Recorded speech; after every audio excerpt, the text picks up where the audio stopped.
ഞാൻ Jolly Shaiju, Ernakulam Saint Mary's prayer മിനിസ്ട്രിയിൽ നിന്നും. ചോദിക്കുവിൻ നിങ്ങൾക്ക് കിട്ടും, സ്വർഗസ്ഥനായ പിതാവ് തന്നോട് ചോദിക്കുന്നവർക്ക് എത്ര അധികമായി പരിശുദ്ധാത്മാവിനെ നൽകുകയില്ല. വിശുദ്ധ ലൂക്കാ എഴുതിയ സുവിശേഷം 11 അധ്യായം 9 മുതൽ. പരിശുദ്ധാത്മാവിനോടുള്ള ജപം. പരിശുദ്ധാത്മാവെ എഴുന്നള്ളി വരിക, അങ്ങ് വെളിവിൻ്റെ കതിരുകളെ ആകാശത്തിൽ നിന്ന് അയക്കണമേ. അഗതികളുടെ പിതാവേ, ദാനങ്ങൾ കൊടുക്കുന്നവനെ, ഹൃദയത്തിൻ്റെ പ്രകാശമേ, എഴുന്നള്ളി വരിക. എത്രയും നന്നായി ആശ്വസിപ്പിക്കുന്നവനെ, ആത്മാവിന് മധുരമായ വിരുന്നേ, മധുരമായ തണുപ്പേ, അലച്ചിലിൽ സുഖമേ, ഉഷ്ണത്തിൽ തണുപ്പേ, കരച്ചിലിൽ സ്വൈര്യമേ, എഴുന്നള്ളി വരിക. എത്രയും ആനന്ദത്തോടെ കൂടിയിരിക്കുന്ന പ്രകാശമേ, അങ്ങേ വിശ്വാസികളുടെ ഹൃദയങ്ങളെ നിറയ്ക്കുക. അങ്ങേ വെളിവ് കൂടാതെ മനുഷ്യരിൽ പാവമല്ലാതെ യാതൊന്നുമില്ല.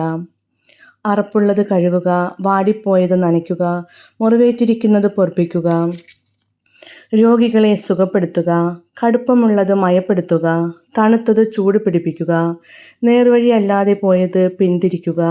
അങ്ങിൽ ശരണപ്പെട്ടിരിക്കുന്ന വിശ്വാസികൾക്ക് അങ്ങേ 7 വിശുദ്ധ ദാനങ്ങൾ നൽകുക. പുണ്യയോഗ്യതയും ഭാഗ്യമരണവും നിത്യാനന്ദവും ഞങ്ങൾക്ക് തരിക.